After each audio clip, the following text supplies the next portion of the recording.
সৃষ্টির শুরু থেকে যা হয়েছে কিয়ামত পর্যন্ত যা হবে সব কিছুর ইলম আল্লাহ ১৫০০ বছর আগে তার হাবিব মুহাম্মদ সাল্লাল্লাহু আলাইহি ওয়াসাল্লামকে জানাই দিয়েছেন। তো সেই দৃষ্টিকোণ থেকে রাসূলুল্লাহ সাল্লাল্লাহু আলাইহি ওয়াসাল্লাম পড়তে পারতেন না, লিখতে পারতেন না, এই ক্ষেত্রে যদি আমরা ভিন্ন অর্থ নেই ঈমান থাকবে? রাসূলুল্লাহ পড়তেন না, রাসূলুল্লাহ লিখতেন না, এটাই ছিল রাসূলুল্লাহর মুজিজা। আমরা পড়তে পারি না, আমরা লিখতে পারি না, এটা হচ্ছে জাহালাত, এটা মূর্খতা, এটা বুঝতে হবে। কথা বুঝতে পারছেন?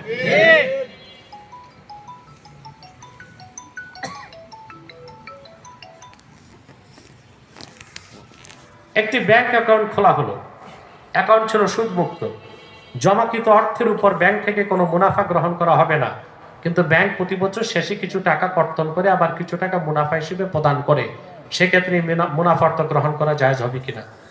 দেখুন ভাই, ইসলামী রাষ্ট্র প্রতিষ্ঠিত হবার আগ পর্যন্ত ইসলামী ব্যাংকিং সম্ভব না।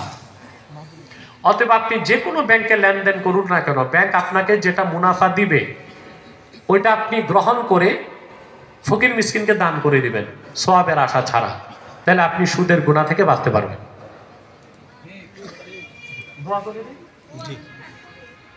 আমার কিতাব কালকে নিছেন কিনা জানি না, আজকে আছে নির্বাচিত তাফসীর প্রথম খণ্ড সূরা ফাতিহা তাফসীর, নির্বাচিত তাফসীর দ্বিতীয় খণ্ড সূরা ইখলাস, সূরা ইনশিরাহ, দুইটা সূরার তাফসীর। আমাদের সভাপতি সাহেব, জি আলহামদুলিল্লাহ, এহসানুল কবির ভুইয়া জুয়েল আজকে যেটা সভাপতি, এই জায়গাটা তিনি ছেড়ে দিয়েছেন আপনার জন্য মাহফিলে বসতে পারেন, এবং ৫০,০০০ টাকাও ডোনেট করছে। দোয়া করবেন আল্লাহ যেন তাকে তার রিজিকে বারাকা দেন, তাকে হায়াত দারাজ করেন।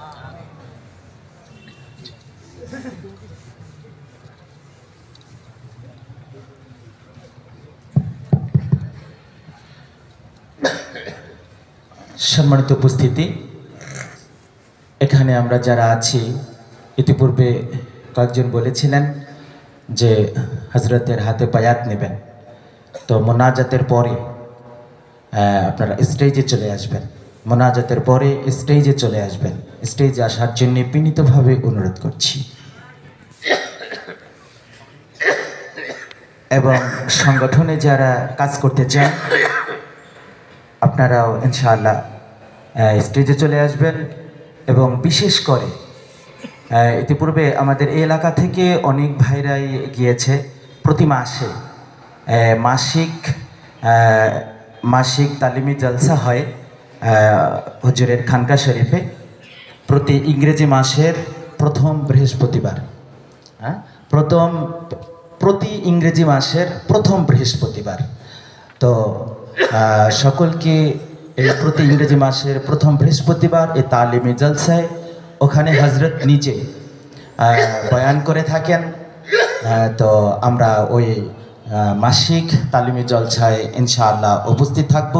সংগঠনে যারা কাজ করতে চাই আমরা অবশ্যই যোগাযোগ করবেন ইনশাআল্লাহ। রব্বানা যালামনা আনফুসানা ওয়া ইল্লাম তাগফির লানা ওয়া তারহামনা লানাকুনান্না মিনাল খাসিরিন। আল্লাহ তাআলা হাবিবনগর বাইতুর রশিদ জামে মসজিদের উদ্যোগে আয়োজিত ১৪তম তাফসীরুল কোরআন মাহফিলের আজকের ধারাবাহিক ২ দিনের দ্বিতীয় দিন, গভীর রাতে তোমার জাকিরিন শাকিরিন মুমিন মুসলমান বান্দাদেরকে পর্দার আড়ালের মা বোনদেরকে নিয়ে হাত তুলেছি। এতগুলো মানুষের মধ্যে যার দুটো হাত তোমার ভালো লাগে আল্লাহ, তার দুটো হাতের বিনিময়ে আমাদের জিন্দেগীর সব গুনাহ তুমি মাফ করে দাও রব্বুল আলামিন। হৃদয়ের গভীর থেকে দোয়া করি আল্লাহ, তোমার আখিরি নবী নূর নবীজি আমার মুহাম্মদ মুস্তাফা সাল্লাল্লাহু আলাইহি ওয়াসাল্লাম আজ থেকে ১৫০০ বছর আগে দুনিয়ার থেকে বিদায় নিয়েছেন।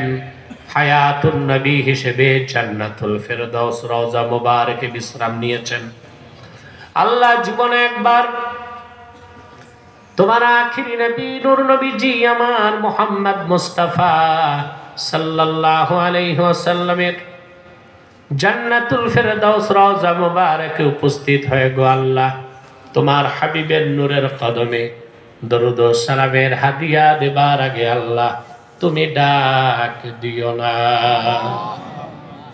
রব্বুল আলামিন একবার বা একাধিকবার যারা সোনার মদিনায়